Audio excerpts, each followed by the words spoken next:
इस वीडियो में हम प्रकृति कक्षा 5 की कार्यपुस्तिका के पाठ 3 गौरव पुरस्कार इस पाठ की जो वर्कशीट इस कार्यपुस्तिका में दी गई हैं उनका हल हम देखेंगे। सबसे पहली वर्कशीट में पहला प्रश्न है हमारा, आपके विद्यालय में वार्षिक खेल का आयोजन होता है? यदि हाँ तो किस माह में किया जाता है और कौन कौन से खेल का आयोजन किया जाता है? आपके विद्यालय में जिस महीने में भी इन खेलों का आयोजन होता है आप उसके बारे में लिख सकते हैं। उदाहरण के तौर पर हमने लिखा है, हाँ होता है, फरवरी माह में इसका आयोजन होता है। इसमें खो खो, बैडमिंटन, लंबी कूद, ऊंची कूद, दौड़, गोला फेंक आदि खेल होते हैं। आगे देखते हैं। दूसरा प्रश्न है, आपके विद्यालय में कौन कौन सी प्रतियोगिताओं का आयोजन किया जाता है? सही विकल्प पर सही का निशान लगाइए। तो यहाँ पर आपके विद्यालय में जो भी प्रतियोगिताएं होती हैं उनके आगे आप सही का निशान लगा देंगे। जैसे खेल प्रतियोगिता होती है, इस पर सही का निशान लगा देंगे।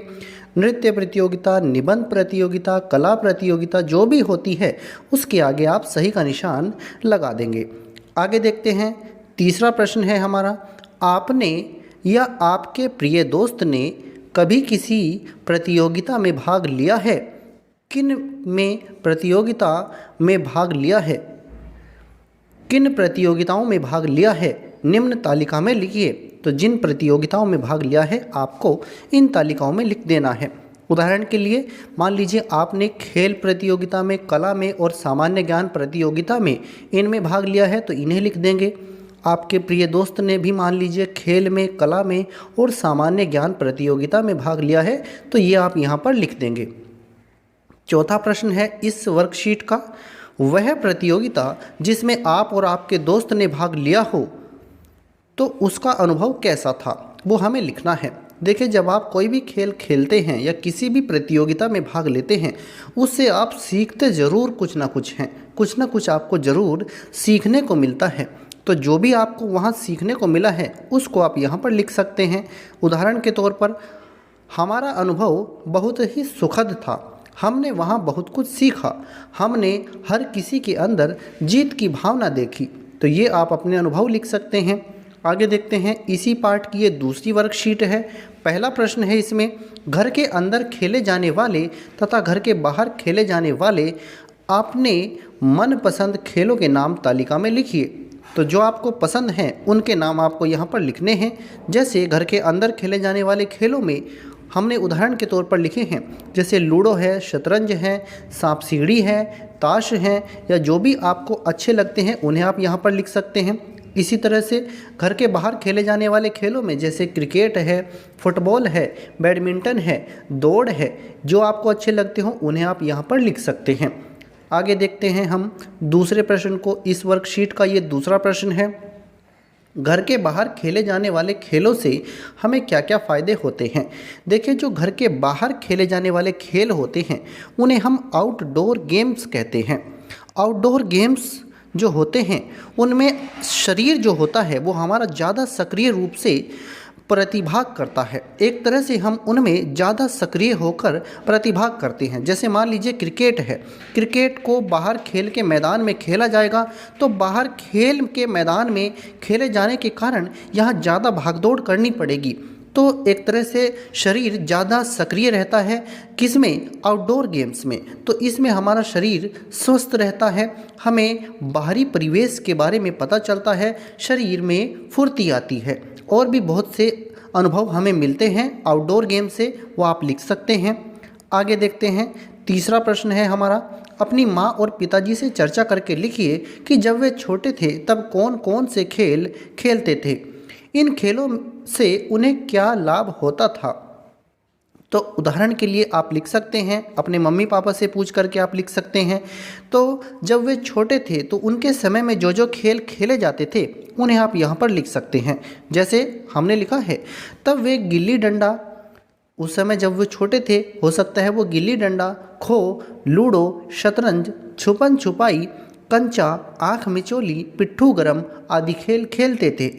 इससे उनका मनोरंजन होता था, शारीरिक व मानसिक विकास होता था। ये आप यहाँ पर लिख सकते हैं।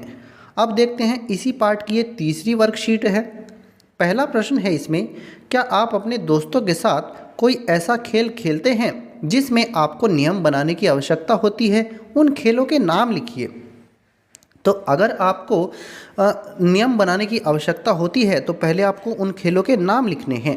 तो हाँ, हम ऐसे खेल खेलते हैं जिनमें नियम बनाने की आवश्यकता होती है।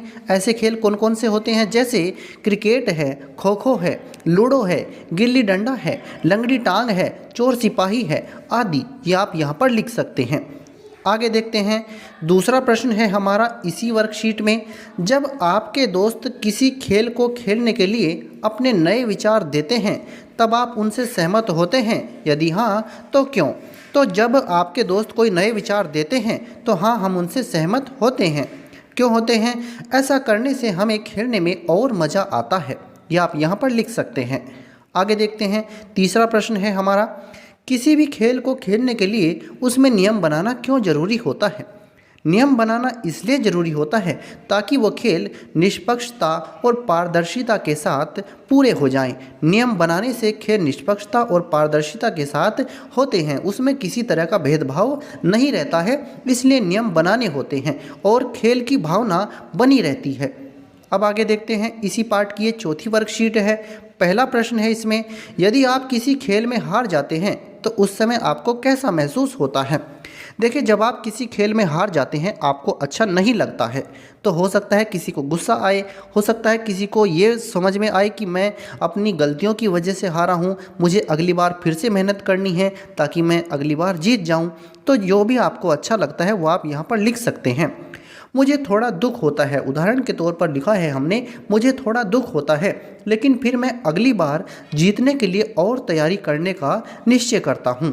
तो ये आप लिख सकते हैं। आगे देखते हैं, दूसरा प्रश्न है इसमें, आप किसी खेल में एक टीम के कप्तान हैं और आपकी टीम उस खेल में हार जाती है, तो आप हारने के बाद अपनी टीम के साथ कैसा व्यवहार करेंगे? तो जब आप हार जाएंगे, आपकी टीम हार जाएगी, तो आपको अपनी टीम के ऊपर गुस्सा नहीं करना है। आपके खिलाड़ियों ने पूरी जी जान से मेहनत की है, लेकिन जीतने वाली टीम ने और अच्छा प्रदर्शन किया है, इसलिए वो जीत गए हैं। तो एक कप्तान के तौर पर आपको अपने खिलाड़ियों के साथ अच्छा व्यवहार करना चाहिए, अपने खिलाड़ियों का उत्साहवर्धन करना चाहिए, उनसे कहना चाहिए कि अगली बार हम और ज़्यादा मेहनत करेंगे और ज़्यादा अच्छा प्रदर्शन करेंगे ताकि हम जीत जाएं। तो मैं अपनी टीम के साथ अच्छा व्यवहार करूंगा, मैं सभी खिलाड़ियों से और अभ्यास करने को कहूँगा। आगे देखते हैं, तीसरा प्रश्न है, जीतने वाली टीम को हारने वाली टीम के साथ कैसा व्यवहार करना चाहिए? जीतने वाली टीम को हारने वाली टीम का उत्साहवर्धन करना चाहिए, उन्हें प्रोत्साहित करना चाहिए। इसके अलावा हारने वाली टीम में जो उन्होंने प्रयास किए हैं, जीतने के जो उन्होंने प्रयास किए हैं, जो उन्होंने मेहनत की है, इसके लिए उसे बधाई भी देनी चाहिए। आगे देखते हैं, चौथा प्रश्न है हमारा इसका वर्कशीट का, किसी भी खेल में एक टीम का क्या महत्व होता है?